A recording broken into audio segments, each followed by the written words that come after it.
दृश्य आप देख रहे हैं, भारतीय जनता पार्टी ने अपने योद्धाओं को दिल्ली चुनावी मैदान में उतार दिया है। और ये आप जो कार्यकर्ताओं का जोश देख रहे हैं, उन्हीं में से एक योद्धा आदर्श नगर विधानसभा से राजकुमार भाटिया हैं। और राजकुमार भाटिया के समर्थक आप देख सकते हैं यहाँ पर कि उनके खुशी उनके चेहरे पर दिखाई दे सकती है। और सीधा मुखातिब होते हैं राजकुमार भाटिया से। भाटिया जी, क्या कहना चाहते हैं? तमाम समर्थकों का जोश हाई है और आप आदर्श नगर विधानसभा में जो है वो इस दंगल में उतर चुके हैं। पहले तो मैं पार्टी नेतृत्व का श्री जेपी नड्डा जी का, वीरेंद्र सचदेवा जी का और समस्त टीम का मैं आभार व्यक्त करना चाहता हूं। और फिर आभार है इन कार्यकर्ताओं का जिनकी दुआओं के बलबूते पर पार्टी ने मेरे पर भरोसा किया है। और ये जो हौसले की पहली लिस्ट आई है, मैं इसके आगे कुछ नहीं कहूँगा, विजय श्री की लिस्ट है। निश्चित रूप से दिल्ली में सरकार बन रही है। आज परम पूजनीय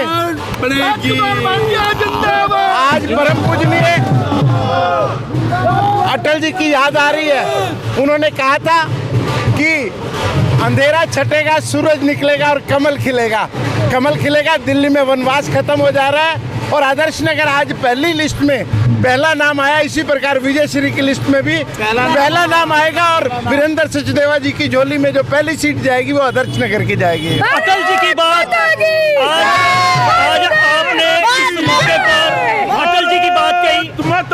अटल जी ने कहा था कि हार नहीं मानूंगा, रार नहीं ठानूंगा, काल के कपाल पर लिखता मिटाता हूँ, गीत नया गाता हूँ। और आपके चेहरे पे मैं देख रहा हूँ आप भाव विभोर हैं, अटल जी को भी याद कर रहे हैं। और कितनी बड़ी चुनौती जो है वो आप देख रहे हैं इस चुनाव में। देखिए, चुनौती कोई नहीं है। केजरीवाल सरकार एक्सपोज हो चुकी है, उनके जो कैंडिडेट हैं वो एक्सपोज हो चुके हैं। और अब तो बड़े भाई से लड़ाई है, छोटे भाई से भी लड़ाई। वो 184 वोटों से जीत पाए थे, अब वो पूरी घेराबंदी में है। आपने 5 साल पहले की बात कही है, 5 साल का ये चक्कर घूमा है और बहुत कम मार्जिन से जो है वो राजकुमार भाटिया इन चुनावों में जो हारे हैं। और 5 साल पहले हम इसी जगह पर खड़े थे, 5 साल बाद फिर इसी जगह पर खड़े हैं। लेकिन इस बार जो है विरोधियों को क्या कहना चाहते हैं, क्योंकि आपका युद्ध जो है वो फ्री की राजनीति के साथ है। एडमंड हिलेरी जब पहली बार ये असफल हुए थे एवरेस्ट पे चढ़ते हुए, तो उन्होंने कहा था माउंट एवरेस्ट से कि माउंट एवरेस्ट मैं दोबारा आऊँगा, तब तक तुम्हारा कद 2 इंच नीचे हो चुका होगा और मेरा हौसला डबल हो चुका होगा। मेरे कार्यकर्ताओं का हौसला आप देख रहे हैं।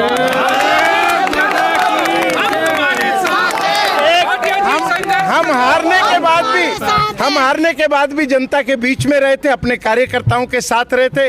उस समय कोविड काल आया था, यही कार्यकर्ता थे, यही भारतीय जनता पार्टी थी जो लोगों के घर घर जा रही थी। और यही भारतीय जनता पार्टी अब अपनी विजय के लिए लोगों के घर घर जाएगी और लोग उसका स्वागत कर रहे हैं। मैं थोड़ी 4-5 घंटे हो गए हैं, आधे घंटे का रूट था लेकिन 4-5 घंटे में पूर्ण हुआ है। कार्यकर्ताओं का जोश बहुत आई है और बदलाव जिसको कहते हैं बदलाव, वो स्पष्ट नजर आ रहा है। आपकी आंखों में आखिरी सवाल लेना चाहूँगा, आपकी आंखों में जो है वो आंसू हैं, वो खुशी के मोती भी कहीं झलक रहे हैं, आत्मविश्वास के भी।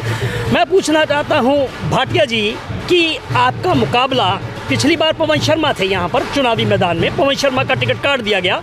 मुकेश गोयल जो है वो चुनावी मैदान में आम आदमी पार्टी की तरफ से आ गए, जो पहले कांग्रेस में थे। वहीं मंगत राम सिंघल के पोते भी हैं, शिवांग सिंघल।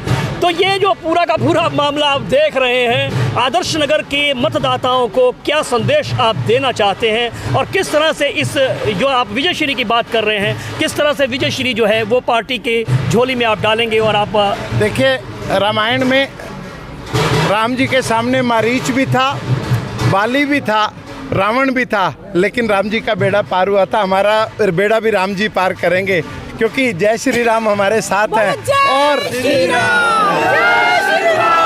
और किसी भी स्थिति में घबराने की जरूरत नहीं है। मैं किसी की तुलना नहीं कर रहा, लेकिन मेरी हनुमान सेना बहुत बड़ी है। भारतीय जनता पार्टी का एक एक कार्यकर्ता पैर जमा कर खड़ा है और केजरीवाल के आगे के सारे रास्ते बंद हैं। उन्हें हिसार वापस लौटना पड़ेगा। दिल्ली छोड़ो केजरीवाल। चलिए, हिसार वापस लौटना पड़ेगा।